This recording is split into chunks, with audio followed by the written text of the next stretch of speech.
주말을 이용해서 어제까지 제가 짧은 휴가를 다녀왔습니다. 가족들하고 비행기 타고 어디 좀 놀러 갔다 왔는데요. 자, 그 과정에서 비행기 속에서 이런저런 생각을 해봤어요. 그런데 그 안에서 보였던 사람들의 모습을 떠올려 보다 보니 주식 투자랑 너무 비슷한 부분이 많이 있었습니다.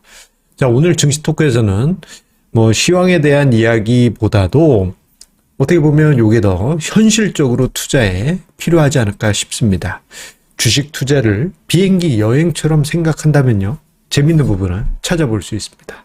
자, 그것은 무엇일까요? 오늘 증시 토크에서 이야기 드리겠습니다. 구독, 좋아요, 알림 설정과 함께 증시 토크, 화요일이지만 이번 주 힘차게 시작하도록 하겠습니다.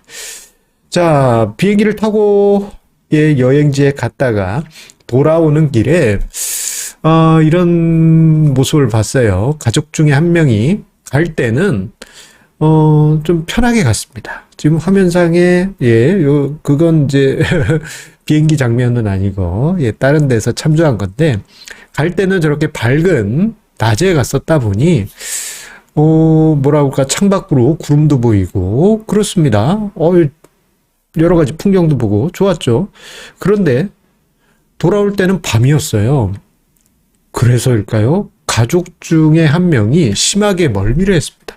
그 모습을 이렇게 보면서 이렇게 다독이면서 보다 보니까 이게 주식 투자자하고 비슷한 부분이 많이 있구나라는 생각이 들었습니다. 왜 그러냐? 비행기 탈 때 우리가 유일하게 볼 수 있는 것은 창밖이잖아요. 기장님들 같은 경우는 이제 전면을 이렇게 쭉 보시겠지만, 우리 이제 그 승객 입장에서는 좌우에 유리밖에 안 보일 겁니다. 그런데 그마저도 안 보이게 된다면, 아무것도 안 보인 상태에서 여행지로 가는 거잖아요. 혹은 다시 집으로 돌아가거나 그럴 텐데, 그 상황이 주식 투자하고 비슷한 부분이 있습니다. 뭐냐? 우리가 주식 투자를 하는 데 있어서 앞의 일은, 미래 일은 알 수가 없잖아요. 그리고 바로 옆에 지금 주식시장 상황을 보더라도 이게 뭐가 뭔지 알 수 없는, 마치 깜깜한 밤에 비행을 하는 듯한 깜깜한 오리무중 상황이 아닐 수 없습니다. 이러한 상황에서는요, 어떤 일이 벌어지느냐, 옆에 창밖이라도 훤하게 보이면요, 비행기가 꿀렁꿀렁, 난기류를 만나서 꿀렁꿀렁 한다 하더라도 뭔가 좀 그러려니 할 수 있어요. 하지만 아무것도 안 보여. 그런데 갑자기 난기류를 만나가지고 비행기가 출렁출렁 한다면은 멀미가 심해지고 어지러울 수밖에 없고, 어떤 사람은 혼란에 빠져서 좀 신경질적으로 반응할 수도 있는 것이죠. 주식시장도 마찬가지입니다. 아무것도 안 보이는 상황에서 주식시장이 올라갈 듯 하다가 훅 떨어지고, 올라갈 듯 하다가 훅 떨어지고 하다 보면은 이것처럼 사람 애간장 녹이고 사람 멀미나게 하는 일이 없을 수 없어요. 지금 화면상에 종합주가지수와 코스닥 지수 차트가 지금 나와 있는데요. 자, 이게 한 24년여, 거의 한 4반세기 동안의 등락 추이를 볼 수 있는데, 조용한 날이 없죠. 종합주가 지수나 코스닥 지수는 대체고, 종합주가 지수는 이렇게 꾸준히 우상향한 것 같지만, 2000년 IT 버블 붕괴, 2002, 3년 이라크전, 2008년 금융위기, 그리고 2011년 유럽 미국 위기, 그리고 2020년 코로나 팬데믹, 그리고 지금 현재 18개월 동안 지속되는 기간 조정 등등, 이러한 모든 과정, 앞도 안 보이는데 좌우도 안 보여. 그러다 보니 어지러울 수밖에 없습니다. 요즘 개인 투자자분들 중 거의 대부분이 이러한 어지러움증, 주식시장 이렇게 시세 보잖아요. 어지러워가지고 비행기 속에서 멀미하는 승객 마냥 힘들어 하시는 분들이 많이 계시는 것 같습니다. 이런 모습이 비슷하다라는 생각이 들어요. 자, 그렇다면 그런 상황에서 좀 극복할 방법이 없을까? 저는 이런 생각이 듭니다. 마음에 각오가 있다면 패닉까지는 막을 수는 있다. 우리가 주식 투자하는 데 있어서 힘들 수는 있죠. 힘들 수는 있어요. 안 힘들 수 있겠습니까? 이렇게 확 떠지면 아유, 야, 이거 불편한데? 예, 저도 조금 불편해요. 그런데 여기서 조금 더 나아가서 멀미를 느끼는 수준을 넘어 패닉까지 갔다 그러면, 이거 투자 결정이 제대로 되겠습니까? 예. 될 수가 없죠. 패닉만 막아도 냉정함을 지킬 수가 있어요. 그런데, 그러기 위해서는 조금, 업그레이드된, 여기 전제를 깔아야 돼. 예, 마음의 각오가 필요하다 그러면, 이거, 에이, 뻔한 얘기네, 라고 하실 수 있는데, 업그레이드된, 예, 그러한 각오가 필요합니다. 일단, 비행기 얘기로 시작했으니까, 비행기 경험담, 예, 으로 이야기를 이어갈게요. 제가 처음 그 비행기를 타본 게, 부산 출장 갈 때입니다. 부산. 거의 한 20년 전 일이에요. 20여 년 전. 자, 부산에 출장을 가는데, 첫 비행기였어요. 얼마나 설레기도 하고, 그렇지 않겠습니까? 같이 갔던 팀장님이, 배려를 해주셔서 창가로 앉게 이렇게 도움을 주시기도 했던 기억이 납니다. 그런데요, 그런 말씀 하시더라고요. 이 부산에, 김해공항이죠. 이 착륙이 좀 거칠 수 있다라는 얘기를 하시더라고요. 이렇게 뭔가 좀 이렇게 돌아가지고 착륙을 하는데 뭔가 심하게 급강하를 할 수도 있다고. 그래서 그까짓 거 군대에서도 막타오 타고 뛰어내리고 했던 경험도 있고 별로 힘들지 않겠죠? 예, 마음의 각오를 했어요. 아니나 다를까 진짜 부산 근처 오니까 비행기가 막 급강하를 하고 막 난리더라고요. 자, 그런데 만약에 그때 첫 비행기를 탔는데 어떤 경험도 없잖아요. 마음의 각오도 없었다 그러면 아마 좀 제가 힘들 수도 있었겠구나라는 생각이 들었습니다. 그런데 이런 각오가 주식시장에서는 조금 업그레이드 돼서 각오하실 필요가 있습니다. 왜냐? 지금 화면상에 생뚱맞게 여객기와 그리고 여기 뭡니까? 여기 이제 전투기가 있죠. 자, 보시게 되면요. 여객기 같은 경우 평온하게 이렇게 날아가지 않습니까? 이렇게 날아가니까 중간중간 잔파도 이렇게 있을 순 있죠. 예. 그 정도. 예. 각오하면 됩니다. 그런데 전투기 같은 경우에는 이렇게 정신없이 날아다니잖아요. 자, 이 모습이요. 저는 성장주와 대형주 또는 주가지수, 이러한 흐름하고 비슷하다라는 생각을 합니다.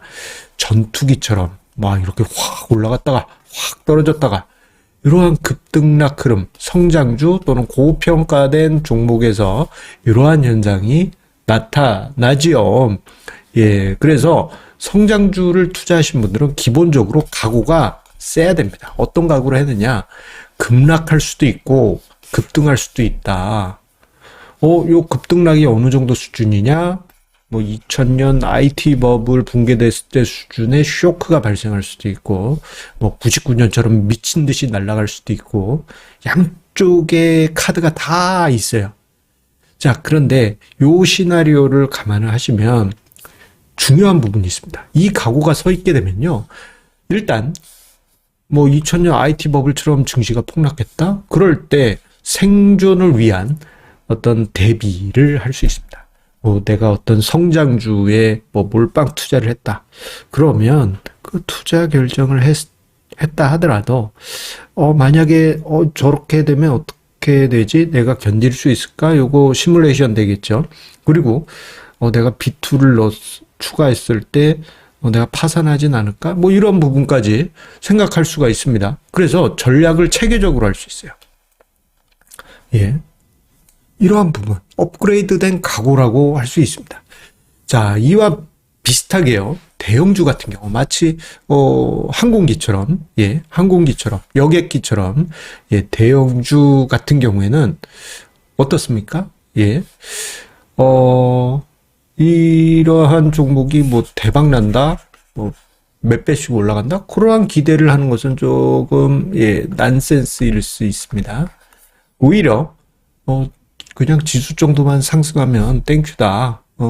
평온하게 움직여주기만 해도 된다. 이런 식의 마음의 각오를 할 수 있죠. 다만 10년에 한 번 정도는 대형주나 주가지수도 반토막 장세가 발생하기 때문에 그것을 감안해서 평온함 속에서도 꿀렁꿀렁, 예, 제법 깊은 꿀렁이지만 그러한 상황이 벌어졌을 때 내가 어떤 대비를 해야 될지 그에 대한 시나리오를 세워볼 수가 있는 것입니다. 자, 그렇기 때문에 우리가 주식 투자는 한편으로 보면은 비행기를 타고 여행하는 것과 비슷하다 생각합니다. 자, 그런데 이 비행기를 타고 여행하는 거 생각해 보면 심심하죠. 예, 심심할 수 있습니다. 하지만 그 안에서도 보면 나름대로의 심심하지 않게 하는 여러 가지 뭐 이벤트들이 있을 수 있지 않습니까? 예. 뭐 제가 이번에 타고 왔다 갔다 한 비행기 같은 경우에는 뭐 산타 복장 비슷하게 그렇게 또 하신 분들도 있더라고요. 뭐 그런 것도 있고 가끔씩 맛있는 거 사 드시라고 이렇게 쫄래 카트 이렇게 끌고 예, 왔다 갔다 하시기도 하지 않습니까?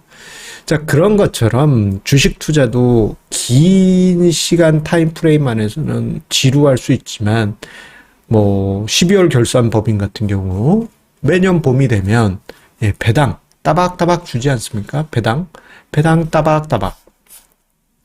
그리고 또 재밌는 것 중에 하나는 우리 배당을 잊고 있어요. 봄 정도 되면. 봄 정도에 갑자기 내 계좌에 배당금이 들어오면 그것도 기분이 좋아집니다. 자, 이런 것도 예, 하나의 재미라고 할 수 있죠. 요즘 개인 투자자분들 사이에서 장기 투자에 대한 어떤 회의감 예, 이러한 부분이 많아졌어요. 그래서 요즘 인터넷 커뮤니티를 보게 되면 장기 투자다 하면은 뭐 무식한 짓이다라는 일종의 밈이라고 요즘 부르고 있는데, 예, 비꼬는 어떤 그림들, 이런 게 많이 있지 않습니까? 하지만 중간중간 심심하지 않게 하는 부분이 있고, 그 중에 하나가 배당 수익률입니다. 이와 함께요, 더 재밌는 게 있습니다. 요거를 잘 활용하시면요, 여러분들 드라마나 영화 속 주인공이 되실 수가 있어요. 뭐냐? 바로 주주총회에서 여러분들이 예, 마치 재벌집 막내들처럼 중요한 주권을 행사할 수 있다라는 것이죠. 예, 이게 뭐냐? 예. 주총회가 매년 12월 결산법인 같은 경우에는 매년 봄에 있잖아요. 그런데 이때 대부분의 투자자분들, 대부분의 개인 투자자분들은 본인의 주권을 예, 그냥 포기합니다. 사표로 만들죠. 예. 그런데 이런 거 상상해 보셨어요? 여러분들이 이제 그 드라마의 주인공처럼 나는 이번 주주총회에서 어떤 임원의 취임을 반대합니다. 뭐 이런 거. 예. 마치 재벌집 막내 아들의 예, 그 송중기처럼 말입니다. 예. 뭐 고모 회사, 삼촌들 회사 막 잡아먹잖아요. 물론 개인 투자자의 힘이 그 정도는 예, 아니긴 하죠. 하지만 적어도 예, 심심하지 않은 이벤트가 되지 않겠습니까? 긴 투자의 과정에서 그러다 보면 가끔씩 예, 개인 투자자 연합 분들이 이렇게 또 제안이 들어와요. 여러분들 뭐 어떤 회사 주총회 하는데 뭐 어떤 표를 실어 주십시오. 그러면 또 나름 나의 작은 한 표가 이거 뭐 별거 아닌데 왜 이렇게 관심을 가져주시나, 그런 또 뿌듯함, 재미있는 그러한 부분도 생각해 볼 수 있습니다. 비행기 여행을 하면서 예, 이러한 생각이 들었어요. 이와 함께 예, 우리 이달 말에 있는 115차 정기 세미나 예, 우리가 함께 해야죠. 예, 12월 30일 금요일 유튜브 라이브로 저녁 7시에서 9시 이번 12월 마지막 거래일 끝나고 그날 저녁에 있으니까요. 여러분들 유튜브 라이브 꼭 기억하시고 제 채널 구독해 주고 계시고 알림 해주시면은 예, 라이브 딱 떴을 때 딸랑딸랑 뭔가 알림이 가겠죠. 예, 여러분들 예, 요것도 스케줄에 기억해 주시기 바라겠습니다. 감사합니다.